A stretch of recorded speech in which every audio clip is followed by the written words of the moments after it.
You know how people say that a group of lads can have an amazing night just naming athletes back and forth? I am proud to reveal that the same can be said for WWE pay-per-views, at least in my circle anyway. Oh dude, No Way Out 2006? Bro, but what about like Backlash 2009? And on we go, having great laughs, and somewhere in the midst of it all there will always be the one friend that goes, yeah, but great balls of fire though? And everyone just sighs and reflects on the kind of decision-making process that would have to exist for a major pay-per-view event to be called Great Balls of Fire. Not every WWE pay-per-view has stuck the landing, resulting in these trivia answer ass shows. I'm Tempest Hailing from partsFUNknown, and these are 11 pay-per-views WWE only did once. Are you feeling sad, little Peter?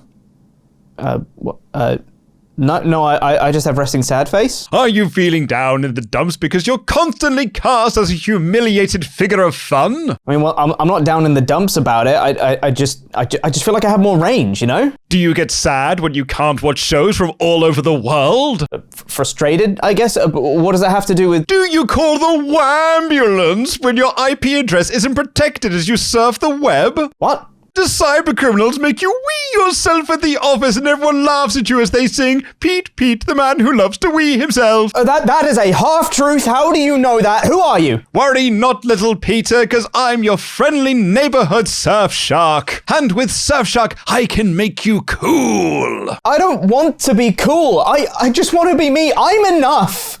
I'm enough. You see, with Surfshark, you can be the coolest shark in the sea by staying protected from cyber criminals, protecting your IP address, and watching content from all over the world. Secure your privacy with Surfshark now by entering the code JAMThatJam for an extra 4 months free using the link in the video description. Please, can I go back to normal now? I don't want to be cool anymore. Nonsense, Peter. You'll be like this forever. You will be loved and adored by all.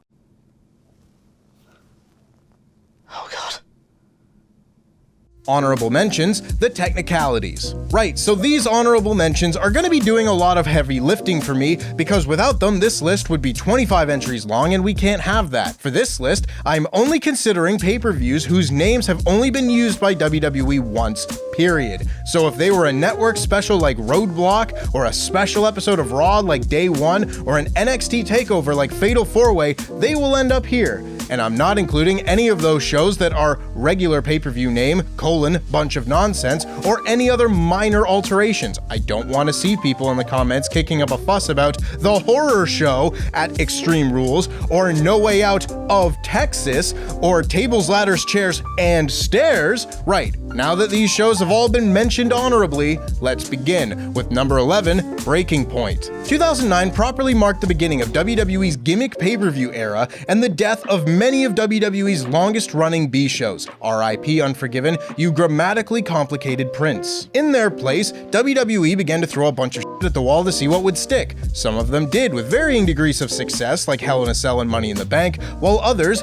did not. Enter Breaking Point and its cool-ass poster. Why a submission-based pay-per-view in 2009, when the most adept man at the art of grappling was John Cena with the STF? It is no wonder that WWE has never tried to bring this one back. You might be able to get away with it in a blood sport type work shoot presentation with folks like Bryan Danielson on the card, but at this time with these guys, nuh-uh. The show actually has some gems on it, like a fun Christian and William Regal match, and by far the best John Cena-Randy Orton match ever, but when the selling point of the show is whether DX can submit Legacy at the merch stand, the only ones tapping out were the paying customers. Number 10, Rock Bottom. We wind the clock back over a decade now as we reach the final pay-per-view of 1998, Rock Bottom. A name which sort of makes sense as it is a pay-per-view named after the champion's finishing move, an interesting choice, but one WWE can get away with, what with Big Dwayne being the corporate champion at the time. Outside of the kayfabe conflict of interest of naming one of your major shows after a single wrestler, there wasn't much of a reason to bring this show back for another run based on what happened on it either. The main event scene was the only thing worth seeing on the show,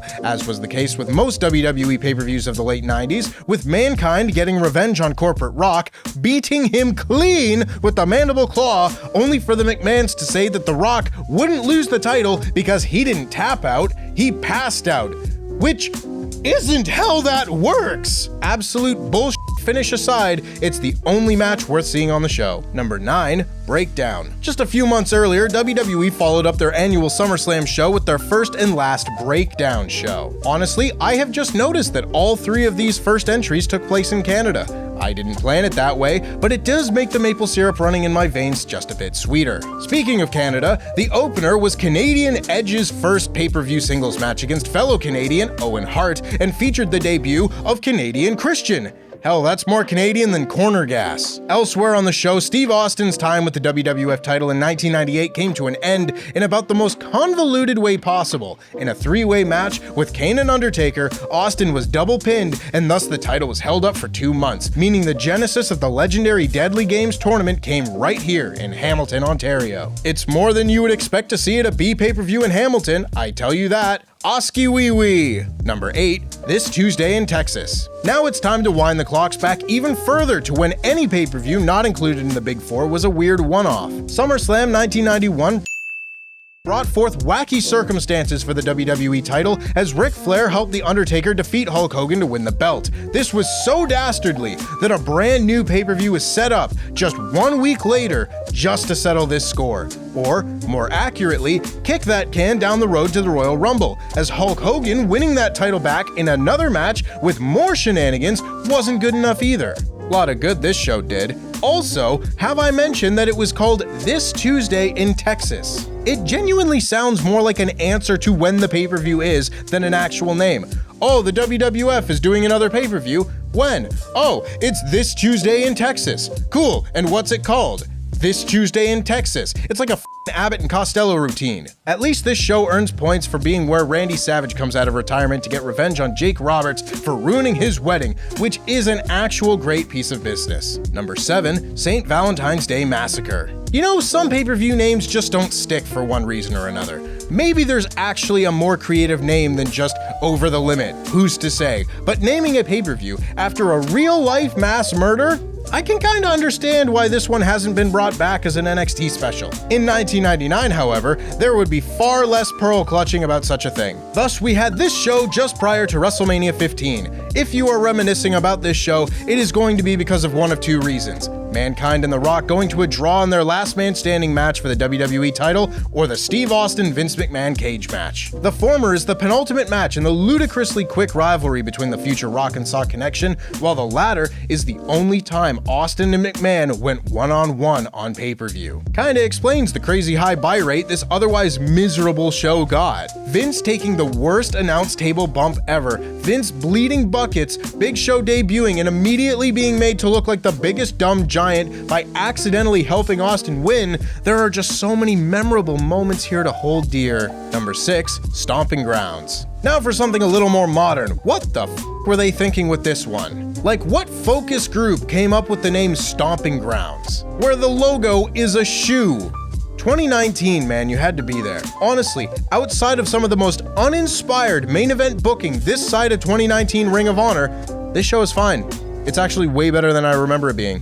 Ricochet and Samoa Joe have a really good US title match. Save the Planet, Bryan and Rowan versus Heavy Machinery is really fun with Bryan in his backyard. Roman is riding a wave of popularity following his return to WWE earlier in the year, and thus his match with Drew is really fun. KO and Sammy team up to face the New Day in a match I absolutely do not remember happening. It's a solid little card. It's just a shame that the main event scene is so dire. Seth versus Corbin was the slow death of Seth's Universal title reign, while Kofi Kingston was defending his WWE title against Dolph Ziggler, a mid-card match in any year, except this time it was for the top title in the company. Makes sense that the show was one and done when that's what people would remember it for. Number 5, Capital Punishment. I mean, WWE have done pay-per-views in DC since. Why did they choose this show as the only one to do Capital Punishment? And I just looked up the poster for this show so I can double check the spelling, and why the is Rey Mysterio jumping on a box like Crash Bandicoot? What have I got?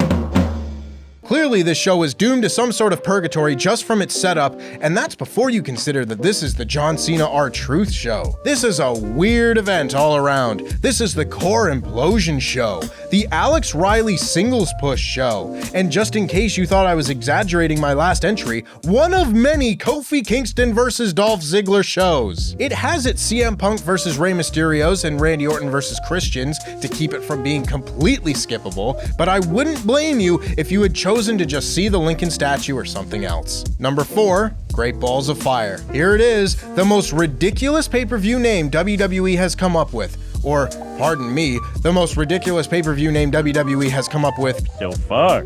Haha, get it, guys? Balls! They're funny! Har har har! Anyway, this was a show. Like, it happened. Brock Lesnar and Samoa Joe was an incredible TV program, and their title match probably should have gotten more than 6 minutes, but hey-ho. Honestly, the thing I most remember about Great Balls of Fire was Roman Reigns flying into the back of the ambulance. That man was perfectly horizontal. The Miz and Dean Ambrose, I couldn't tell you one thing that happened in that match, but Roman Reigns soaring through the air will stay with me for the rest of my life. Number 3, Invasion. This show has mostly been ordered depending on how important or ridiculously titled the show was, but now that we have reached the final 3, these shows definitely fit in the former category. The year was 2001. WCW had been bought by WWE, and although it was off to a rocky start, The Invasion appeared ready to kick off in full force at Invasion. I mean, the name itself implies people are going to show up, and even if it wasn't explicitly said by WWE, enough people thought that this is where was gonna go down to make Invasion the most bought non-WrestleMania WWE pay-per-view of all time. Nearly 800,000 people, or groups of people, doled out cash thinking they were gonna get to see the debuts of WCW's best. But did they? Narrator? They did not. This is pretty much universally seen as where all hope was lost for the Invasion, featuring the likes of Goldberg, Sting, and the NWO. And while I certainly wouldn't expect them to run an Invasion pay-per-view every year, the reception the show got was enough reason not to. And speaking of, number 2, December to Dismember. Hoo boy! Nothing like taking your struggling Nan to the hospital and delivering a beating that the crusty burglar would consider tame. That's what December to Dismember was. WWECW limping along like the reanimated corpse that it was until this show put it on life support. Granted, it existed on life support for another 3 years, but that's beside the point. Who the bought this show? And why? Which of the 2 announced matches really sold you on it? Someone once described this show as starting with a not half bad tag match and going downhill. Someone once said this show went 2 hours 20 minutes and they'd have paid more to have it end earlier. It don't get no more suck-ass than this show. But instead of ending with a show that makes it perfectly clear why one hasn't been done since, let's close this list with one where there is no reason to not have another. Number 1, Evolution. 2018 was very much the year that WWE went hard on pushing the importance of women's wrestling. We had the first Women's Rumble, the first Women's Elimination Chamber, and just a few months into 2019, the first Women's WrestleMania main event. We have seen all of those things happen again since. What we haven't seen is the return of WWE's women's only pay-per-view. There are reasons for this, of course. Mainly WWE's interest in pushing their women's division to this level walked out the door as soon as Ronda Rousey left in 2019. But honestly, with the women's roster WWE has created in the years since, there is no reason they couldn't do Evolution 2 and top the original. When the first show took place, we didn't have Bianca Belair or Rhea Ripley on the main roster. We didn't have Tiffany Stratton or Candice LeRae or Piper Niven, and we damn sure didn't have Jade Cargill. But now we do. And if WWE really wanted to set themselves apart from some other places, this would be a hell of a way to do it. And that's our list. Make sure, of course, that you let us know in the comments which one and only pay-per-view you enjoyed the most, and make sure you check out this clip from the latest episode of Survival Series here. There he goes. Is this a clue? We've only just figured this out, that there's clues in the lighting. Not it does us any good. We're already in the room by that point. We can't look at anything. Green and yellow. That feels money! Money!